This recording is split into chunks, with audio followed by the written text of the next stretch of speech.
Welcome to the Creative Diaries. Today I'm here with Ed Knight. Hey, how are you? Hello, I'm good, thank you, Kira. How are you? I'm pretty good. I was really interested to learn more about how you got into comedy and what age you got into comedy. Yes. Just gone straight into it. Yeah, I'm a stand-up comedian, and I got into it when I was 19. So I'd been thinking about going and hitting an open mic or something, and then one of my friends messaged me saying that he wanted to do it and he didn't want to do it on his own. And Who was it? It's not a comic. Ah. I think that might have been his only gig. He's like a playwright, and yeah, so I did that and really enjoyed it. Well, it was dog shit, but I left thinking that they were wrong and that I should keep doing it. So it's mainly narcissism is how I got into stand-up. And were you interested in it before you were 19? Oh yeah. Like I've always been a huge fan of comedy. Yeah. And I'd been able to like the Edinburgh Fringe a lot as well. So like, yeah. Who did you follow? What do you mean? Like, who's your favourite comedian? Oh, that's such a hard question. I sort of got into it seriously because like, well, I'd been up to the Edinburgh Fringe, but I hadn't like seen a huge variety of stuff. Most of the stuff I'd seen in this country was because when I was quite young. I was like a young teenager, and like most of the stuff I'd seen in this country was still like what was on TV, like Live at the Apollo and that. So, or like whoever was on Russell Howard's show on like BBC Three at the time was quite popular when I was a teenager. So it was that kind of stuff. And it was when Netflix came out, and some of my friends introduced me to like American stand-up for the first time that I started really getting into it. And weirdly, it was like I remember watching Kevin Hart laugh at my pain and really, really enjoying that when I was a teenager. He's not my favourite comic by any means, but that was like, I've said like a lot about how there seemed to be in the like the Netflix hours and the comedy that I watched, like Dave Chappelle was another big one, that like a wider breadth of topics discussed. It seemed a lot more accessible to me than like what I'd seen on Live at the Apollo or the Raw Variety and stuff like that. Cool. So was that the first time you kind of decided what genres you would go into? Because you mainly talk about quite a lot of political stuff. Kind of, but not really. Like no, not really. I didn't decide. I just like wanted to. This is something I discussed. I want to make people laugh. And then the more I did it, like that's why you do comedy.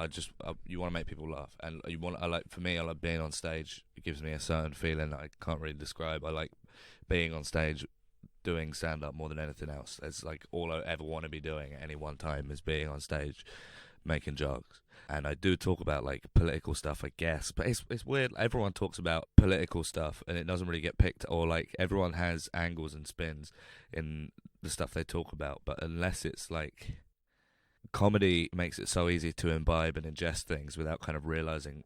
You only really get labelled as political if you're talking about like zeitgeisty buzzwords and stuff, or if even they're featured in your sets and stuff like that. I wasn't thinking, I'll use this as a platform to like talk about what I think. Yeah.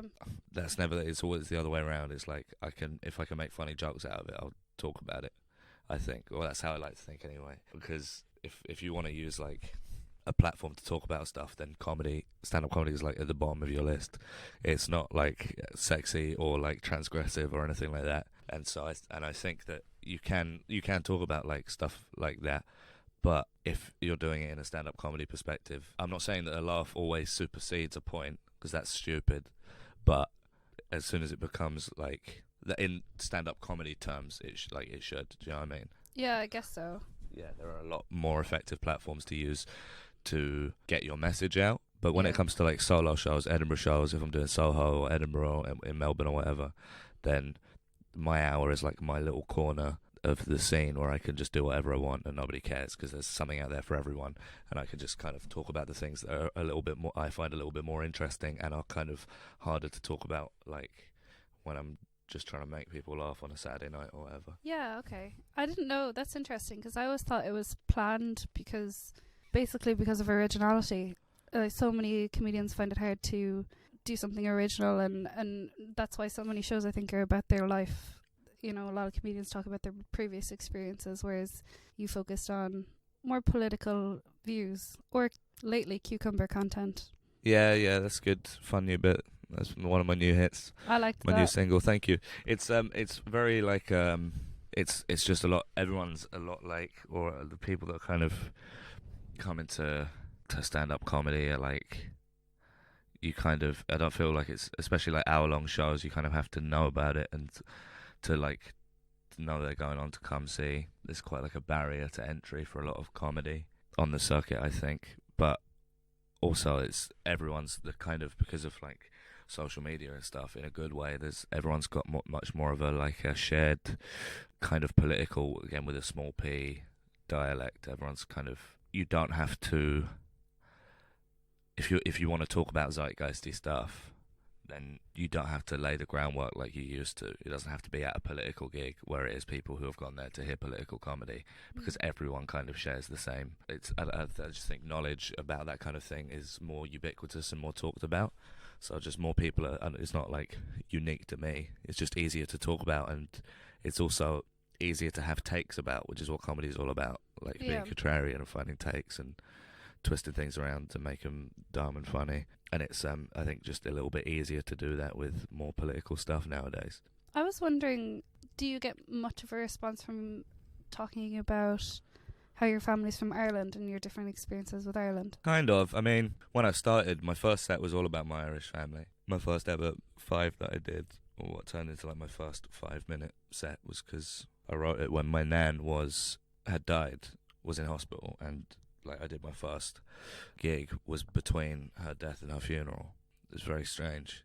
And then like 6 months in, I found out from my granddad that my nan like hated the idea of me being a stand-up comedian. Really? No, yeah, so I talked a bit about it, but not like, I mean, fucking, like every cunt in this country's family is Irish. How old are you now? Just 24. Oh, so you've been going about 5 years? Yes. 4 and a bit years. And when did you take your first show to Edinburgh, your first comedy show? My first hour was, I was 21, it was in 2017. So the year before that I did a half-hour work in progress. With who? Just on my own. Oh, okay. At the Cowing House, which was a Gilda Balloon venue that year. And the year before that I went up and did So You Think You're Funny, the competition, and I was like up for the month, and I was like working and doing like stage managing jobs, and I also had I was like jumping on shows with Red Richardson. Had a show that he was like bringing people on, so I did that fairly frequently. So I kind of did 2 years of like running up to it, and then did my first hour, probably too early. But I was very much of the mindset that like I was going to be doing it every year. Yeah. So I might as well just get started. And like, what part of the year do you start planning for Edinburgh? Again, there's no like, me personally, it's changes like. There's no one way to do it. I know some people that like prep their first show for years. Like they'll do a 20, and then they'll incorporate that 20 into like a half an hour the next year, and they'll incorporate that into a 45 minutes the next year, and then incorporate that into their first hour. Or, you know, some people like will start writing the next one as soon as they get back in September. I know people in October that were like, you know, let's get going for next Edinburgh. But I'm always sort of like around January, February, maybe I'll start doing my first works in progress and start writing down some ideas for it. Last year was, or this year, sort of earlier this year was the latest I've kind of come to it, because I was at the Melbourne Comedy Festival doing the show from the year before, so I didn't really start thinking about it until maybe like April, which was a bad mistake because I was still writing the show in the first week of Edinburgh. But again, who gives a shit? It's like, it's my show. Who cares? And what have you found has had the biggest impact on your career when you've been doing these different festivals and stuff? It's hard, I don't know, like, it's hard to not look left and right. It's hard to see the wood for the trees. If like 19, 20-year-old me could see what I was doing now, he'd probably be really, really gassed. But all I can think about is the stuff I'm not getting, you know? Yeah. It's like when you like live in a place for a long time, you don't see how it changes. But if you go away for a month or two, it's very stark when you come back. Like when you go on holiday and you know what, and you come back and you realise the way you live has a smell that you just never noticed. It's like that.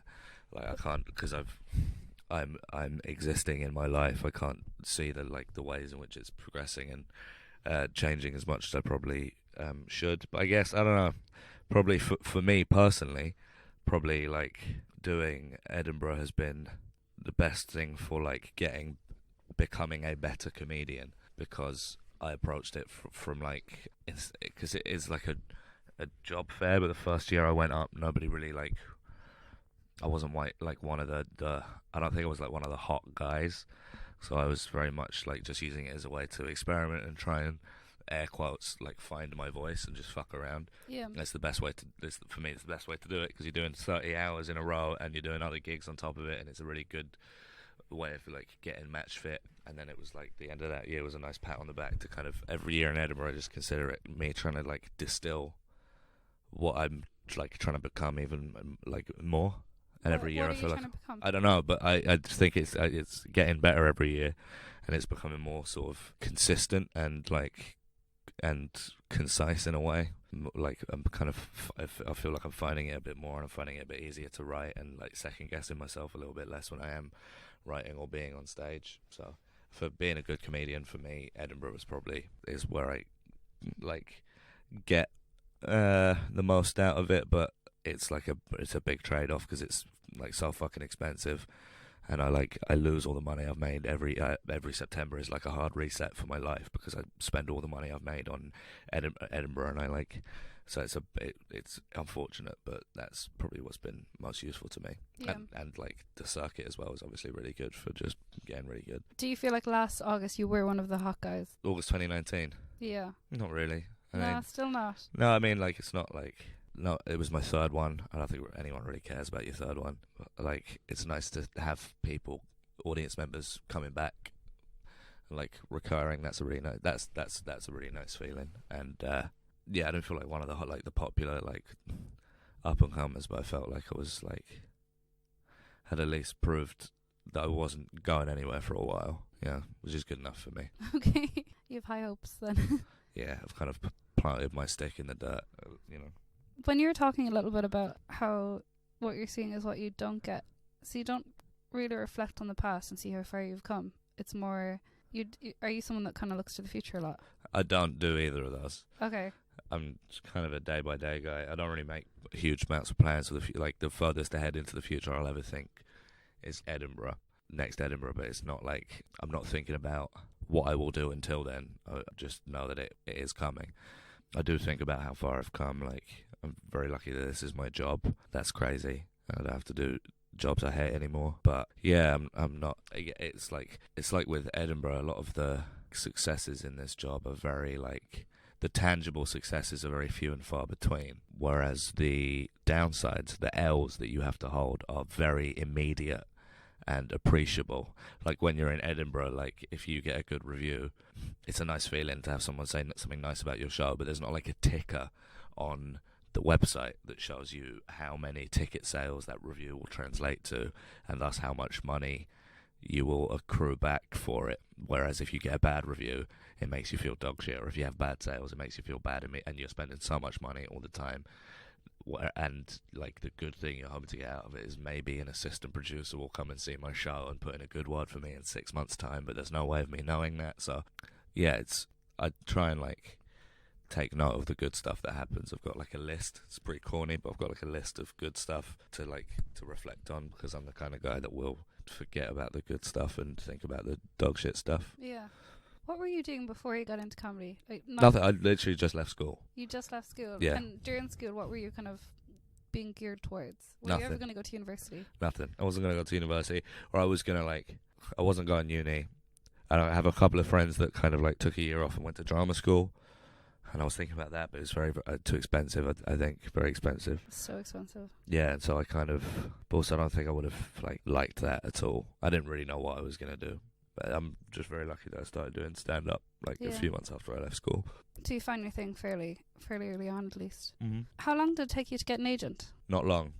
Because they were a new agency, weren't they? But My old agent, my first agent, was a very big established agency. I got an agent fairly quickly by, again, extreme luck. So I'd been going for about 6 months, and I did this competition in Edinburgh, and I came third in the competition, and so that was a good place for agents to see me and stuff. Then also, in my last year of secondary school, there was an end of year school, sixth form play, and one of the people dropped out a couple of weeks before, and they asked me to do it short notice, and I said yeah. And it was a comedy part. When we did the play, it's just like a school play. Yeah. But when we did the play, there was one of the kids' mum's friends was a casting director who does comedy stuff, who then got in touch with me around the same time that I did the competition thing, and said, if you can get an agent, then I can get you work. And so then I got in touch with this agency that they kind of provisionally took me on, and then a couple of months after Edinburgh, I like got signed up properly by this agency. So I was only like 9 months into stand up, but they weren't like a stand up agency. It took me a while before I had like a gig booker and stuff, and which I didn't really need while I was on open mic. But I'm always quite like, I used to think that having an agent was like the be all and end all, and it would be like perfect from then on. But it's never like, it's as with everything. If you like hang your hopes on this one thing, it can never possibly live up to the mad expectations you set for it. So it's not. I have a lot of people asking me like how to like a lot of new acts asking me how to get an agent and stuff. It's not that deep. Like again, once I had it, there was all sorts of new stuff I had gripes about. Yeah, so I was quite early on when I got an agent, but it wasn't like a stand-up agent. But they still like got me work and stuff, and they were a good agency. And my agent now is more like stand-up focused, which is like just what I really want to. I don't really want to be going for like acting jobs and shit. I just want to be a comedian, but it's hard to just do that. Yeah, because I was a bit shocked there when you said like, oh, you know, you spend quite a lot of money, because I had no idea how it worked with agents. You know, I just presumed it would be a bit like, you know, when Soho Theatre put up an act in Edinburgh, and they get the accommodation and they kind of essentially fund the show, and the act just has to go. That's incredibly rare. There's one or two promoters or agencies that will fund you like that. I don't know if that's actually what they do, but that's what I heard. To give you like to give you an estimate, for example, of my. You don't have to, by the way. Oh no, it's like, so for my 2018 Edinburgh show. So I had like, we'll say like I had to travel up and back from Edinburgh for like, it's like £150 or whatever, £200. Because they jack up the prices for the fringe, and the flat prices get jacked up. So me and the guys I live with live in a 3-bedroom flat in Edinburgh, which costs $3,400. So paying like $100 for a box room for a month. In 2018, I was at what they call one of the big 4 venues, and I had promotion and stuff, and I sold out every single show, like max capacity. I sold out like 25 shows, plus an extra show in a venue that was twice the size of my normal venue. Sold that out as well. And all the tickets are like between £10 and £15, or between like £9 and £15. I think I put mine a little bit cheaper so more young people could come.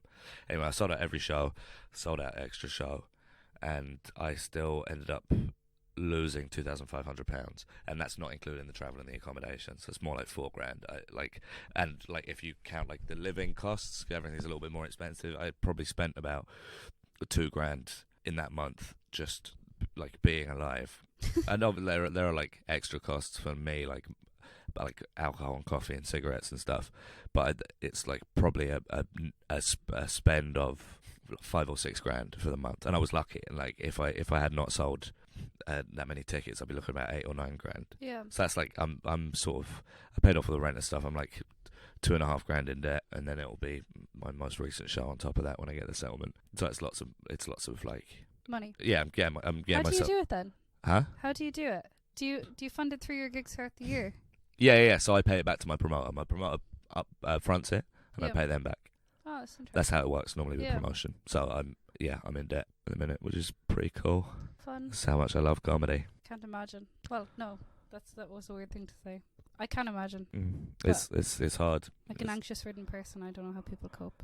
It's hard to and that's why it's so. That's why kind of Edinburgh and stuff like it in this country kind of tends to veer towards the middle when it comes to, and like the richer classes when it comes to the points of view and the stuff you will hear when you go to the Edinburgh Festival. Especially, I think, when it comes to like theatre and stuff, I think will be gradually more and more kind of homogenous, because it's so much harder to fund going up there yourself, and there are like limited spaces on the free fringe and in Pay What You Want venues and stuff like that. It's very hard to, like, if I hadn't got promotion, like, then I wouldn't have been able to go up there, because I'd have had to pay everything up front, which obviously I couldn't afford to do. And I'm still in debt and shit. It's still like, it's not ideal. Yeah, so it's just kind of, and there are so many things to be lucky for.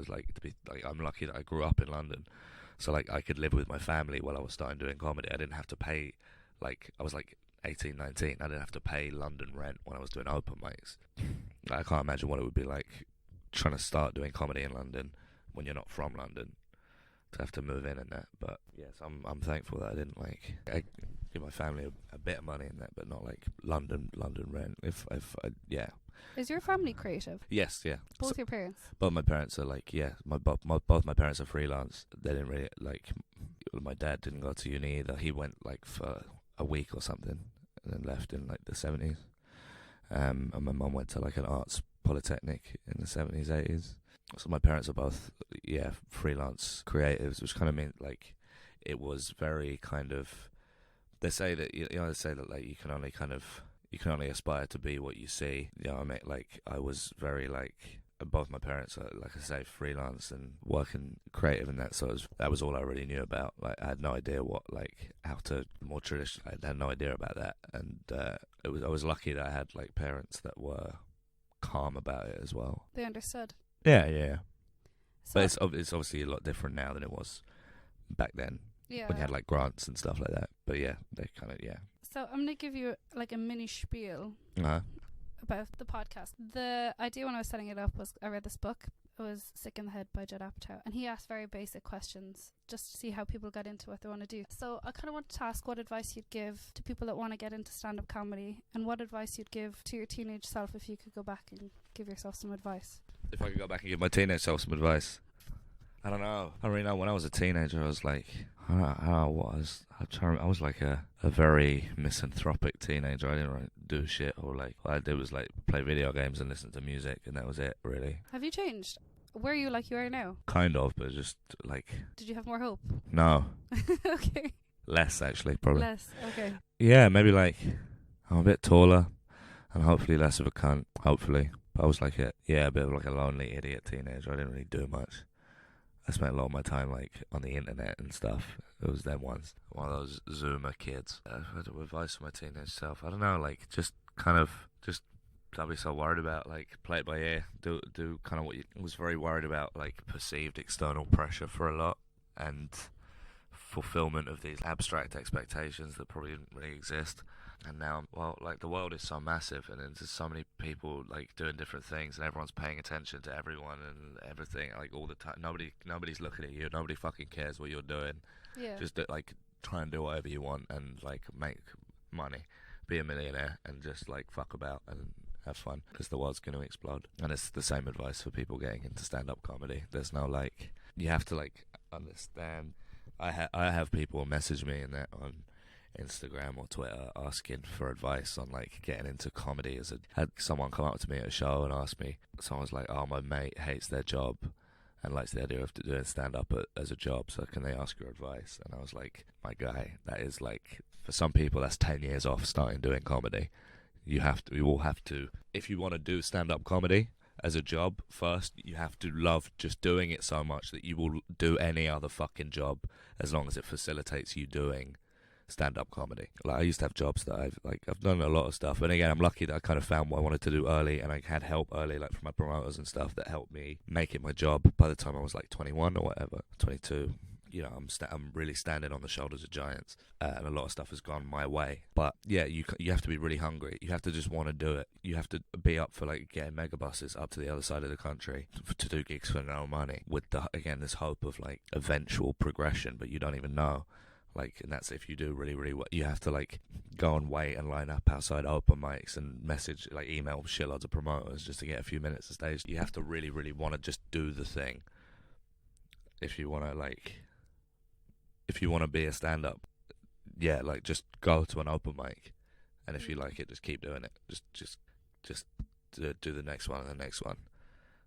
Yeah, that's the only advice there really is. Just do it as much as you. There's not really any. It's not like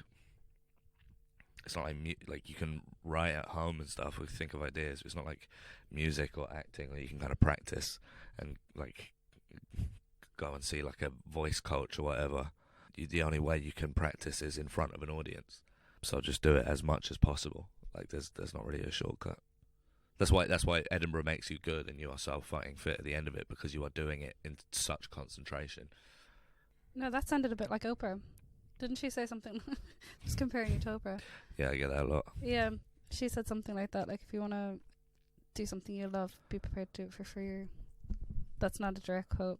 But yeah, it's especially with stand-up, it's true, because the money opportunities are going down, and it's very, very undersaturated with opportunities and oversaturated with people that want to do it. So you have to be really, really fucking hungry. And can I swear on this? Yeah, go for it. You have to be as hungry as fuck and just like, and love a bit of casual swearing. And ready to just to like do whatever you can to, like I said, like I had a comic come up to me last night at a gig and talk about how they found it really hard to back themselves, like, because you have to like look after number one and like be really shamelessly hungry and stuff.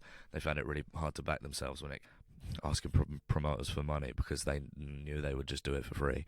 They themselves knew that they would do it for free because they just love doing it so much, and the rest of it is just kind of like pudding, you know. Yeah. And everything else that you kind of do, like I talk to a lot of comics about, like I do a lot of writing work for TV and stuff like that, the occasional bit of acting or whatever, and it is all just to facilitate being able to do stand-up comedy. Do you do writing for TV? A bit, yeah. Aren't you working on something with Sid Singh? Yeah, that's not like a when I say writing for TV, I mean like for like I've done some stuff like the MASH report and stuff, for example. But not I saw that, yeah. But not like that is just like a spec script that we're working on to pitch around to people. Oh, that sounds really cool, because he was on the podcast like 3 weeks ago. Oh, really? I'm so sorry. Why? I was really scraping the barrel for guests with me and Sid. No, he was great actually, because I interviewed him in Edinburgh and there was just so much noise, and that's why I went to Edinburgh initially. And He's a good dude. Yeah. His show was really, really good, and a very good example of something being funny and political.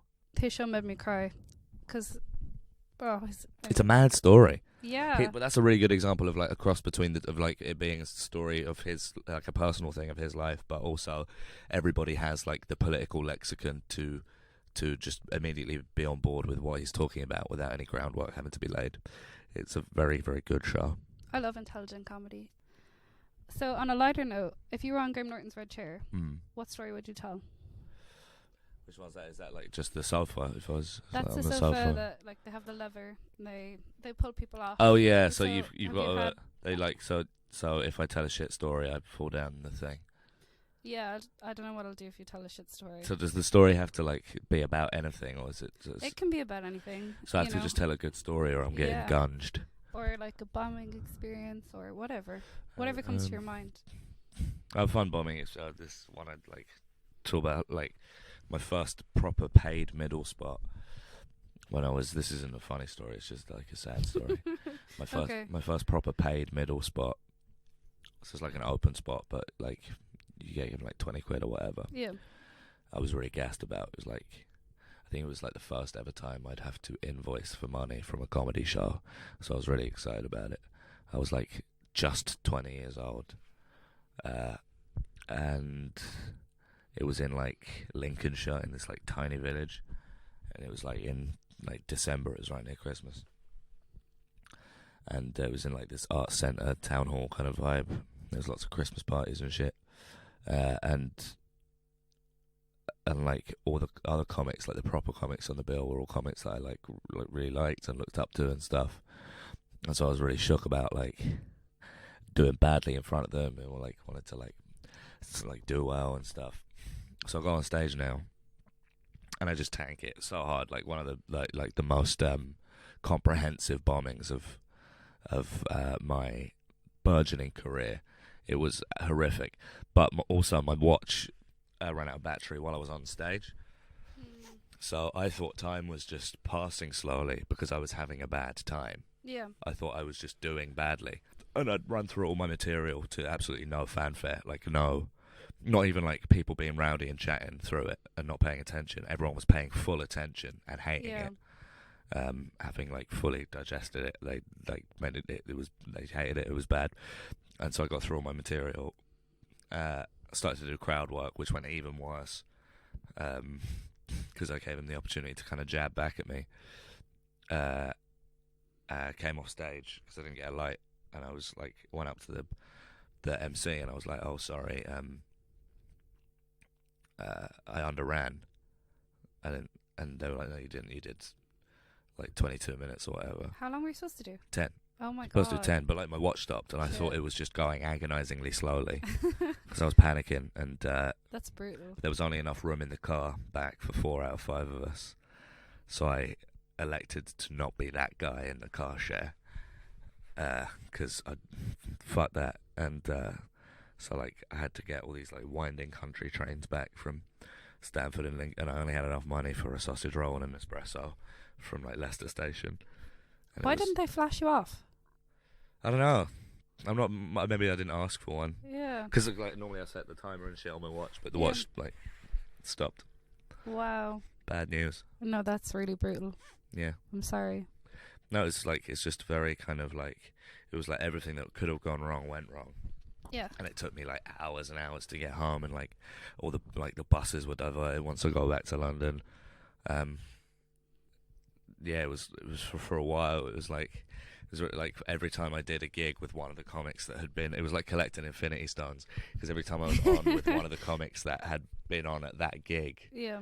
I needed to smash it. I Yeah. was like, I got anxious again because I was like, these guys need to know that I'm not fucking dog shit. But yeah, it was just like that was like an early on, like really bad, really like that was like my first proper gig, paid gig, and it was also my first like horrific death. I've had worse ones since then, but that's slightly funnier. Okay. Like I once got booed at Cardiff Glee because I took a stag do's fake chicken head and wouldn't give it back. That was fun. It's so random. So random. So random. XD. Yeah, I mean, I'd probably get levered for that dog shit sad story, but it was everything that could have gone bad went bad, and but I was quite happy. Like in hindsight, I was quite happy that my first instinct was like, next time I see them, I'm gonna smash it. I want to like do the next one. Yeah, that's like I say, it takes a certain kind of like special narcissism to come off from like a room of 200 people despising you. Oh my! I didn't realize there was that many people. It was quite a lot of people. Yeah. Maybe not 200, but like 120, something like that. I was imagining 20 people calf. Yeah, like No. to come off from like a big. It was like a club gig, like a big art centre. To come out from that and to your first instinct to be, they are all wrong. Oh, Ed. Fuck them. They are Yeah. all wrong. Is kind of what you need a little bit, I guess. Yeah, what a dark day for. Anyway. Still like got the money though. Yeah. That's a good feeling. You should have invoiced them twice as much for twice as long Yeah, time. yeah, should have done, yeah. So you have a podcast at the moment. Yes, just started one. Yeah. In Crud We Trust. In Crud We What's Trust. the name mean? So Crud is like a London. I'm not sure. It's like a UK colloquialism for shit, basically. Oh. So if you're talking crud, you're talking shit. Okay, never knew that. That's basically it. It's just crud. Are you enjoying it? Yeah, it's fine. It's nice to I mean, like Jamali. I do it with a co-host, with a comic called Jamali Maddix, and he messaged me a few months ago. Said, "Do you want to start doing a podcast?" Just because you know, we've both done quite a lot of produced podcasts, so. And we were both looking for something to just to do and just to put out there. It's kind of like you kind of have to just make your own stuff and you know, like, sort of get out of it as much as you put into it, and that's like the best case. So we were like, cool, let's see if we can do something that is self-produced. So I do all the edits and look after the SEOs and the hosting and all that shit. And it's fun. It's nice to just have a low-key environment to chat about whatever's on your mind and not worry about fitting and like agenda that you're being paid for or whatever, you know. Yeah. Or about staying on track. It can just be whatever we want it to be. So it's also like entirely opt-in to listen to it. It's not like a gig where you've got to be on. We can just do the most like terse hour of dog shit chat you could ever imagine, and that's allowed. It's just a nice outlet for me and Jamali as well. It's my podcast basically, and I let him be on it. Yeah. If he's good. Where can people follow you if they want to? Instagram, Twitter. Do you know your handle? @_EdNight, EDNIGHT. Ed Night. That's me. Instagram, Twitter, all of that. Cool. Thanks so much for doing this. Thank you so much for having me on.